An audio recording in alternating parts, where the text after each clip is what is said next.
bertanya langsung. Nanti dikirim lagi. Nah. Barakallahu fikum.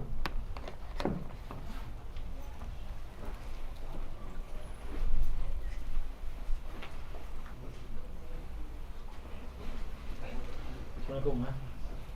Itu buat pertanyaannya kemarin aja pakai aja Mas. Ya. Oke. Musoalnya di mana? Oh iya.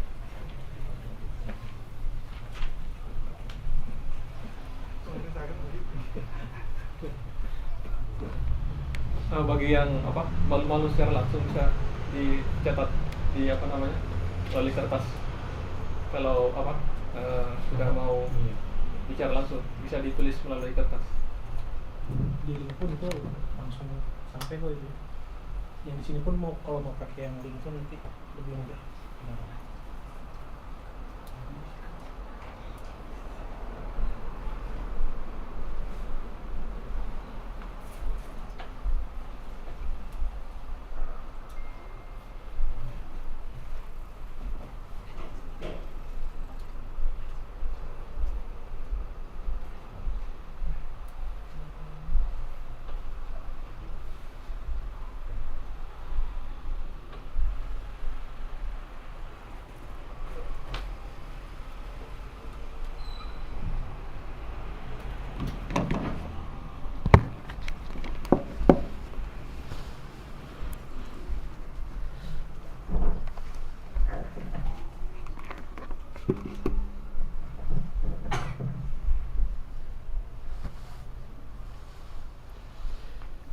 Bismillahirrahmanirrahim.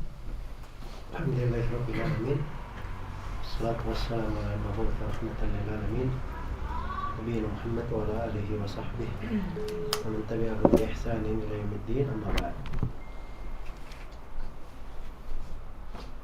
Ya, saya persilakan.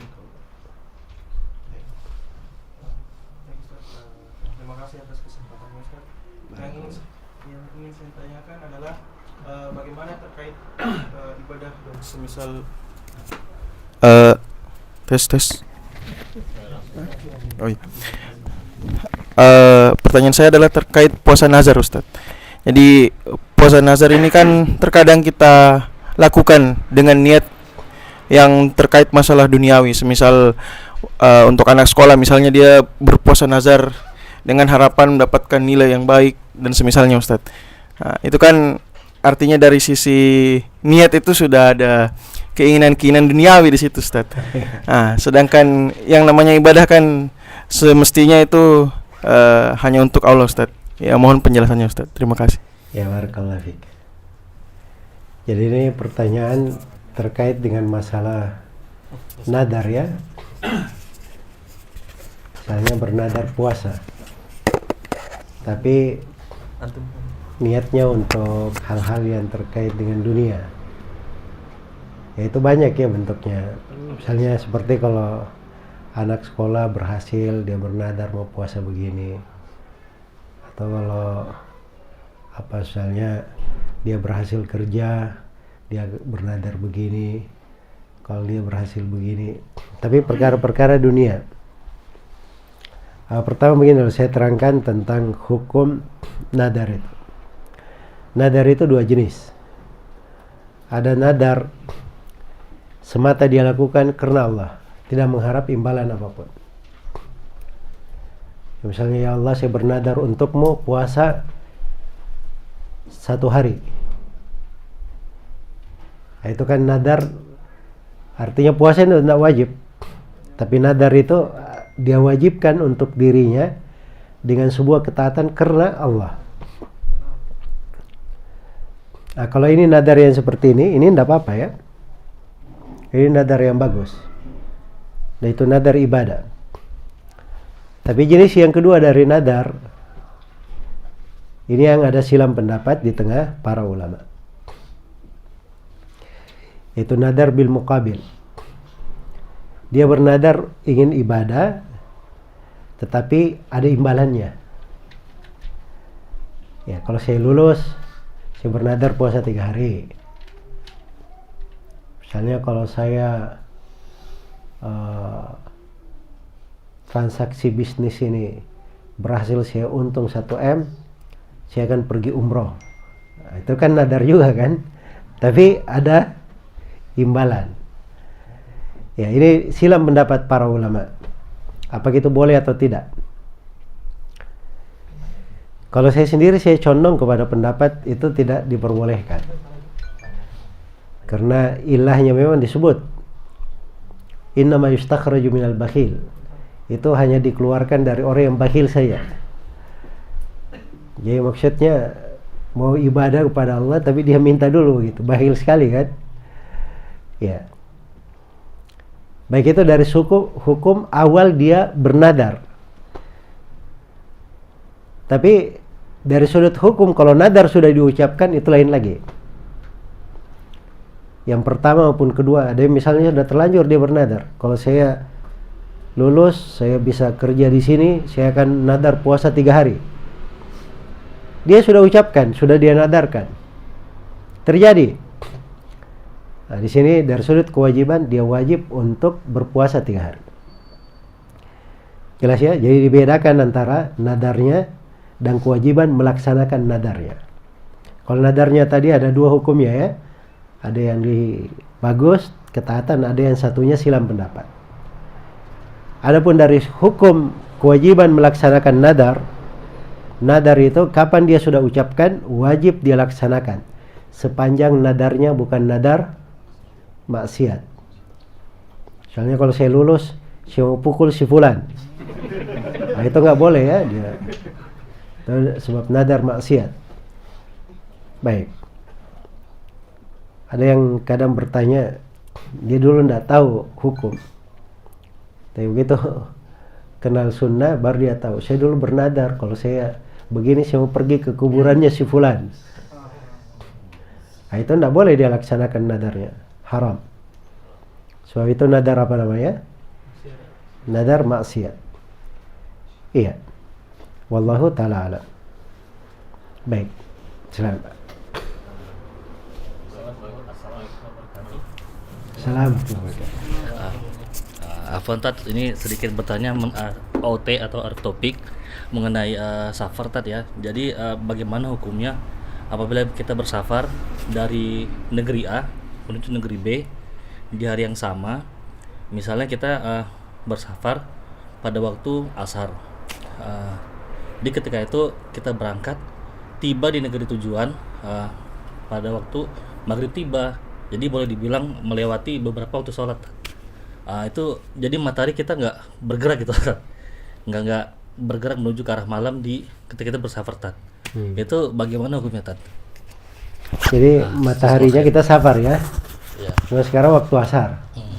Kita berjalan, mataharinya di asar terus. Ya. Tapi sebenarnya kalau di negara asal kita berangkat, itu kita sudah lewat beberapa waktu sholat. Maka ini jawabannya kita mengikuti sesuai dengan keadaan matahari. Ya, kalau mataharinya belum terbenam, belum ada kita kewajiban sholat asar kan? Apa kewajiban sholat maghrib? Maghrib. Kan belum terbenam matahari kan? Iya. Ya tunggu dulu mataharinya terbenam baru lihat kita. Jelas ya? Baik. Jadi kalau dia matahari masih bisa dilihat, kewajiban kita ikuti waktu sholat berdasarkan matahari itu. Karena waktu sholat kan terkait matahari ya. Matahari terbit, fajar subuh kan. Fajar subuh kelihatan. Waktu duhur matahari tergelincir. Waktu asar ketika bayangan seseorang sudah sama dengan panjang badannya, ditambah dengan bayangan yang paling pertama muncul. Ditambah dengan bayangan yang pertama muncul ketika apa? Ketika matahari tergelincir. Kan begitu? Ya. Terus kalau maghrib mudah, matahari ketika lingkaran matahari terbenam semua. Isya ketika cahaya senjanya matahari sudah hilang. Sudah masuk waktu isya. Jadi semuanya terkait dengan melihat matahari. Ya, jadi sepanjang matahari masih terlihat, maka kita belum boleh melaksanakan sholat yang bukan pada waktunya. Baik, jelas sampai sini. Barakallahu fiik.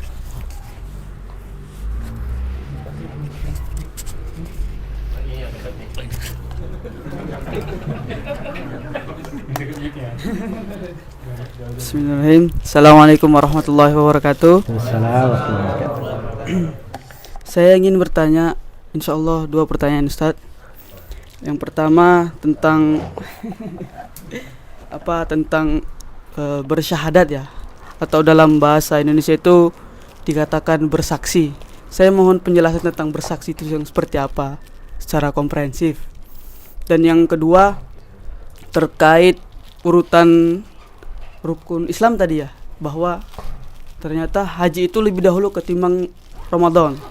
Nah, melihat kondisi saat ini khususnya di Indonesia ya Ustadz ya, Alhamdulillah. haji itu semisal kita sebagai masyarakat yang biasa saja seperti itu kan, itu kalau kita mau mendaftar itu bahkan butuh waktu sampai puluhan tahun begitu ya, Ya. di Indonesia. Nah itu bagaimana? 20 tahun bisa 25 tahun kan. Nah itu bagaimana menyikapinya kan, sementara haji itu termasuk rukun Islam begitu kan, sementara kita masyarakat khususnya yang di Indonesia itu kesulitan gitu kan, kalau kita hanya masyarakat biasa yang tidak ada kemampuan harta yang melebihi begitu kan, melimpah. Itu, terima kasih. Assalamualaikum warahmatullahi wabarakatuh. Assalamualaikum warahmatullahi wabarakatuh. Sebentar, tadi persaksian. Persaksian apa ini? Yang jenis yang mana yang mau ditanyakan? Kalau iya, maksudnya syahada itu kalau pembahasan fikih bukunya berjilid-jilid. Perlu hukum yang di bidang mana, yang kayak gimana yang diperlukan? Di apanya? Bersaksi itu seperti apa? Hah? Yang maksudnya saksi itu seperti apa, bersaksi itu apakah Ya di menyaksikan atau Oh begitu. Jadi begini, masalah persaksian ya. Persaksian itu banyak bentuknya ya. Ada persaksian terkait dengan dirinya sendiri, ada persaksian terkait dengan orang lain, ada persaksian yang terkait dengan darah, ada yang persaksian terkait dengan hak, harta dan sebagainya. Itu banyak bentuknya dan itu hukumnya berbeda-beda. Ya makanya kalau ditanya saya bingung juga persaksian. Ini urusan pengadilan. Jadi ada di urusan pernikahan juga. Nikah itu kan perlu saksi. Dijual beli juga perlu saksi. Ya. Walaupun silang pendapat apakah dia wajib disaksikan atau tidak. Tapi benarnya tidak wajib disaksikan ya, tapi pada sebagian akad itu ada saksinya. Kemudian saksi terkait dengan hudud. Kalau ada yang mencuri, berzina, membunuh, itu ada terkait dengan saksi-saksi. Nah, terus ada hukum yang terkait dengan kapan saksi diterima, terkait dengan persaksiannya, dan terkait dengan syarat orang yang menyaksikan. Ya jadi kalau dibahas itu memang pembahasannya banyak sekali. Makanya saya mau tanya tadi, di sudut mana yang diperlukan? Ada hal tertentu yang diperlukan, itu mungkin lebih spesifik kita jawab ya. So kalau diterangkan tentang persaksian, itu kita masuk di dalam satu pembahasan luas sekali cakupannya. Tapi mungkin apa yang saya terangkan tadi sudah ada gambaran-gambaran ya terkait dengan saksi. Ada lagi bab persaksian itu disebut qasama. Disebut qasama. Ini ada orang yang mati, diketemukan terbunuh di sebuah tempat, sebuah kabilah, tapi tidak ada yang apa? Menyaksikan dia terbunuh. Nah, itu gimana? Itu ada lagi masalahnya. Jadi itu hukum-hukum panjang gitu. Ya, seorang suami menuduh istrinya berzina dan tidak ada saksi kecuali dirinya sendiri. Nah, itu ada hukumnya tersendiri. Ya. Ya maksudnya persaksian ini kalau kita bahas ini pembahasannya apa? Pembahasannya panjang ya. Tapi itu mungkin beberapa gambaran. Ya Allah taala alam. Terkait dengan haji tadi. Haji itu memang dikatakan liman istata'a ilaihi sabila. Bagi siapa yang punya kemampuan untuk menunaikannya. Dan asal haji itu alal faur. Asalnya kewajiban sesegera mungkin. Kapan punya duit, punya kemampuan, tidak boleh diakhirkan. Kalau dia punya kemampuan, tidak boleh dia akhirkan. Karena kadang ada sebagian, saya mau haji tapi belum mantap hati saya. Duitnya ada tapi belum mantap hatinya. Kapan mau mantapnya? Jelas ya? Nah, kalau kita di Indonesia memang agak ini ya, karena kita bayar juga di sebagian tempat itu ada yang antrinya 20 tahun, ada yang 25 tahun di sebagian wilayah. Ya. Ada wilayah yang mending lah 10 tahun. Ya. Sekarang yang kurang 10 itu jarang. Ya ngantri ya. Jelas ya? Alhamdulillah di sini banyak kemudahan ya orang haji. Bisa haji tiap tahun malah. Bisa haji tiap tahun. Nah, itu hal-hal yang seperti itu digunakan. Tapi kalau di Indonesia itu dia punya duit untuk bisa segera, nggak boleh dia ngambil haji pakai antrian. Antrian itu kan haji reguler ya. Ya haji plus lebih cepat lagi. Kalau mau haji yang berangkat tahun itu juga ada. Ya, tapi memang harganya berbeda-beda. Tapi kalau ada kemampuan, tidak boleh diakhirkan, itu kaidahnya. Kapan punya kemampuan, haji itu kewajiban al-fawr, kewajiban sesegera mungkin. Harus sesegera mungkin. Ya wallahu ta'ala alam. Baik. Bismillah. Ustaz mau nanya, di kaidah fikih kalau perempuan yang setelah bukan setelah sih, datang bulan, mungkin kira-kira sejam setelah waktu sholat zuhur, artinya pada saat dia bersih dia harus mengkodok zuhur yang ditinggalkannya itu. Bagaimana dengan yang laki-laki, Ustaz? Maksudnya kita lewat nih sejam setelah sholat zuhur, qadarullah kita meninggal pada saat itu, apakah kita terlewat dari amalan untuk mengerjakan sholat zuhur itu, gimana hukumnya, Ustaz? Orang yang meninggal dia wafat itu artinya dia tidak mampu di situ. Maka dikatakan fattaqullaha mastata'tum. Nah asalnya, jadi ini pertanyaannya tadi tentang apa namanya perempuan ya. Kalau misalnya sudah masuk waktu sholat, belum sholat tiba-tiba haid, atau orang yang sudah masuk waktu sholat tiba-tiba wafat, gimana terkait dengan sholatnya? Saya mulai jawab dari yang wafat dulu supaya kita bahas masalah perempuan yang haid tadi. Yang wafat ini kalau dia sudah wafat, sudah masuk waktu sholat, asalnya waktu sholat itu kan luas, diberi keluasan dari duhur sampai asar kan begitu, luas. Dimanapun dia lakukan sholatnya syah.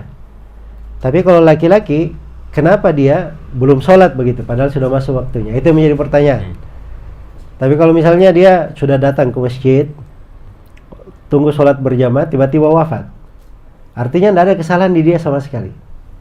Nah, ini di posisi ini dikatakan fattaqullaha mastata'un, la yukallifullahu nafsan illa usaha. Allah tidak bebani seorang kecuali sesuai dengan kemampuannya. Bertakwalah kepada Allah sesuai dengan kemampuan. Ya, maka ini tidak ada masalah sama sekali. Tidak ada masalah. Baik. Kalau misalnya dia ada kelapangan, misalnya sholat berjamaah sudah luput, akhirnya dia karena tadi ketiduran ya, sholat berjamaah luput, tiba-tiba dia kerja apa begitu wafat. Nah, ini gak ada masalah juga, karena asalnya dia ketiduran. Tidur itu udzur, jelas ya, tidur itu udzur. Nah, ketika terjadi hal tersebut, maka asalnya memang sholat lapang, luas gitu. Nah, sama dengan perempuan di sini. Karena itu saya, masalah yang disebutkan oleh tadi, Pak Sugeng itu, masalahnya itu sebenarnya silam pendapat di tengah para ulama. Apakah perempuan mengqadha sholatnya atau tidak? Dan saya sendiri lebih condong kepada pendapat tidak qadha sholatnya. Sebab asalnya waktu sholat lapang, ada keluasan. Terus dia meninggalkan sholat bukan karena keinginan dirinya, tapi karena haid, dan itu adalah ketentuan yang Allah tetapkan atas anak Adam. Maka itu tidak dibebani, sama dengan orang yang wafat itu tadi, mirip kasusnya, jelas ya. Dan itu ada beberapa hal lain yang menunjukkan akan makna itu. Tapi sekali lagi memang ada silam pendapat di tengah para ulama di dalam tersebut. Tapi kalau tanya saya akan bilang nggak ada masalah, nggak perlu dikodok. Kalau yang laki-laki tadi artinya sengaja lah, misalnya dia nantilah 2:30 aja sholatnya gitu misalnya Ustaz. Jadi kalau dia seperti itu untuk masalah dia di sholat jamaah saja barangkali. Tapi kalau masalah sholatnya sendiri, dia sholat belum sholat, asalnya sholat itu lapar. Iya, begitu. Barakallahu fiik. Jazakallah khair.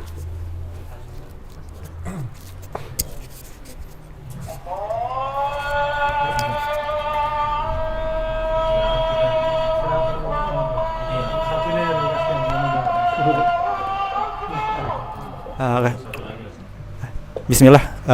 Mungkin pertanyaannya di luar konteks, Ustaz. Pertanyaan pertama, bagaimana hukum dari sebuah gaji apabila orang tersebut bekerja di tempat makan yang dia menjual makanan haram? Karena yang kami pelajari bahwa ketika harga dari suatu barang itu haram, maka pendapatan menjadi haram. Yang kedua, kemarin kami di Kyoto menemukan sebuah kondisi di mana perempuan itu sedang syahadat, dan sekitar 5 menit setelahnya itu adalah waktu sholat maghrib dan buka puasa. Namun pada saat di waktu tersebut, apakah diperbolehkan si perempuan itu langsung sholat, sedangkan dia tidak mandi wajib terlebih dahulu? Barakallahu fikum. Ya, barakallahu fikum. Jadi ada 2 pertanyaan ya. Pertanyaan yang pertama terkait dengan masalah gaji dari kerja di rumah makan ya, bercampur di situ. Ada dijual halal, ada dijual apa? Dijual haram. Ya sebenarnya dia terlibatnya itu karena dia kerja, dia terlibatnya pada pekerjaan sebagai orang yang melayani di rumah makan, bukan sebagai penjual makanannya. Penjual makanan siapa? Pekerja itu pemilik kan begitu. Ya. Jadi sini dia masuk ke dalam haram dari jenis kasb. Jadi kapan dia tidak tahu hukumnya tentang hal tersebut, harta yang dia dapatkan sebelumnya itu boleh dia pakai, dia simpan, dia gunakan. Tapi kapan dia sudah tahu hukumnya, dia harus berhenti dan dia pergi cari pekerjaan yang halal. Tidak ada dia membantu orang untuk menjual makanan yang apa? Makanan yang diharamkan. Karena tentang orang yang makan riba dikatakan dalam Al-Quran, "Faman ja'ahu mau'izatun min rabbih fantaha falahu ma salafa wa amruhu ila Allah." Siapa yang datang kepadanya peringatan tentang bahaya riba, lalu dia berhenti, maka harta yang dia hasilkan dari riba sebelumnya itu untuk dia halal. Iya. Apa yang telah lalu halal. Tapi kalau dia ulangi, itu di situ bahaya. Kalau dia sudah tahu hukum. Nah, sama itu sama dari semua pekerjaan yang sebab keharamannya itu dari jenis dia cara mendapatkannya, bukan pada zat barangnya yang haram, maka itu boleh dia manfaatkan kalau dia tidak tahu hukumnya. Jelas ya? Baik. Wallahu ta'ala alam. Pertanyaan yang kedua tadi terkait dengan masalah yang baru masuk Islam. Kalau misalnya perempuan yang baru masuk Islam tadi sebelum maghrib, begitu masuk maghrib kemudian langsung berwudu dan sholat belum mandi wajib, maka sholatnya syah untuk hal tersebut. Sebab mandi itu kan kita tidak tahu ya terkait dengan masalah mandi sebelumnya apakah atau sebelumnya di akar permasalahan itu apakah mandi itu wajib atau tidak untuk orang yang baru masuk Islam. Ya memang hati-hatinya dia itu mandi ya, hati-hatinya begitu dia mandi. So pada sejumlah ulama yang mewajibkan dia mandi ketika masuk Islam. Baik. Tapi kalau tidak dia tahu hukum kemudian dia melakukan sholat lalu dia mandi, maka itu tidak ada masalah insyaallah. Ya, cuma diajari saja bagaimana etika di dalam orang yang telah masuk ke dalam Islam itu kayak bagaimana, khususnya terkait dengan masalah mandi wajib. Ya wallahu ta'ala alam. Baik. Silakan Pak. Assalamualaikum warahmatullahi wabarakatuh. Apabila kita diminta mengurus di lingkungan kita yang kita tahu masih sering melakukan amalan yang tidak dicontohkan, sebaiknya sikap kita gimana Ustadz? Karena kita akan mencari masjid yang terdekat, yang mudah dicapai lah di situ. Nah, karena hubungan baik, barangkali mereka menuakan kita untuk diminta menjadi pengurus. Karena saya ingat, apakah kita berusaha mendakwakan seperti halnya kayak Ustadz Zainal Abidin bisa hijrah gitu ya, atau kalau kira-kira kita memang nggak mampu, mereka demikian kuat, lebih baik kita tolak Ustadz. Mohon penjelasannya. Terima kasih. Barakallahu fikum. Ini di Jepang atau di Indonesia? Di Indonesia.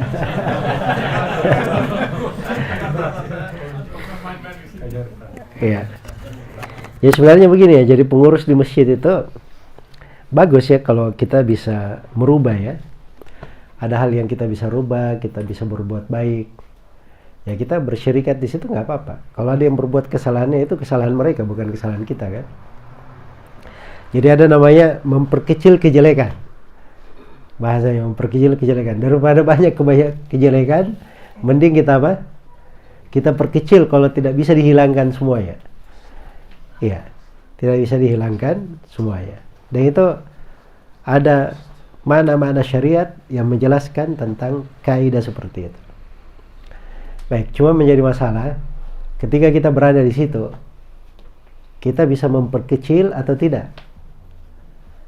Kita bisa merubah atau tidak? Itu menjadi masalah. Kalau misalnya tidak bisa merubah sama sekali, maka kita tidak usah masuk di dalam perkara yang dikhawatirkan ya, kita menjadi ikut tolong-menolong dalam kejelekan. Nah, karena kaidah dasarnya dalam Al-Quran dikatakan wa ta'awanu 'alal birri wat taqwa wa la ta'awanu 'alal itsmi wal 'udwan. Tolong menolonglah di atas kebaikan dan ketakwaan, dan jangan tolong menolong di atas dosa dan permusuhan. Ya wallahu ta'ala alam. Begitu kesimpulan jawabannya. Jazakumullah khair.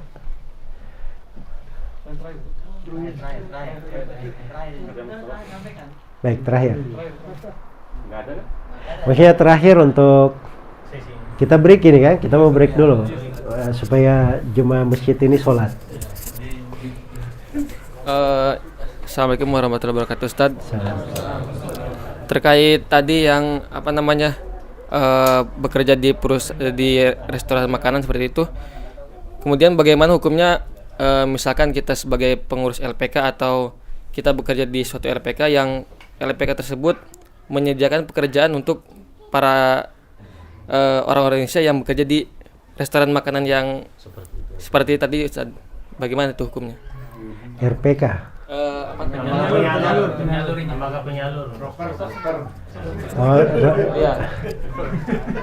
Lembaga penyalur. Kita kerja di situ, terus? Dan bidang pekerjaannya itu macam-macam gitu. termasuk yang restoran Ada yang itu, halal, ada yang haram. Nah, Ya. Nah itu kalau dia buka lembaga gitu, harus dia saring. Hanya memberi ke lembaga yang apa?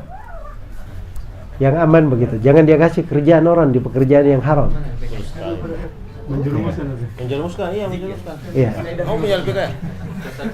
Jadi kalau kita sebagai pemilik RPK tadi, itu tanggung jawab kita ya. Kalau kita sebagai pemilik. Nah, tapi kalau kita sebagai profesional kerja di situ, itu tadi yang saya katakan hukumnya sama dengan pekerja di restoran. Dia kan profesional kerja kan, bukan sebagai pemilik. Nah, kita tidak boleh menolong orang di dalam perbuatan yang menjatuhkannya ke dalam kemungkaran. Kecuali kalau antum kerjanya di situ, antum tidak tahu ini mau dikirim kemana orang-orang ini. Yang penting saya melatih, kalau di bidang ini saya latih dia jadi begini. Dia mau kerja di mana itu saya nggak tahu kemana dia kerja. Nah, itu nggak ada masalah karena kita memang tidak terlibat. Jelas ya? Baik, itu masalahnya di sini masalah keterlibatan. Keterlibatan itu dianggap tolong menolong begitu. Dianggap kita bekerja sama di dalam hal tersebut. Ya wallahu ta'ala alam. Baik, mungkin sampai di sini dulu ya. Kita lanjut nanti. Pukul berapa kita? Ya, pukul 5.15 menit. Setengah jam lagi dari sekarang ya. Kita mulai lagi. Ya, subhanakallahumma wa bihamdik, asyhadu an la ilaha illa anta, Astaghfiruka wa atubu ilaik. Walhamdulillahirabbil alamin. Wassalamualaikum warahmatullahi wabarakatuh.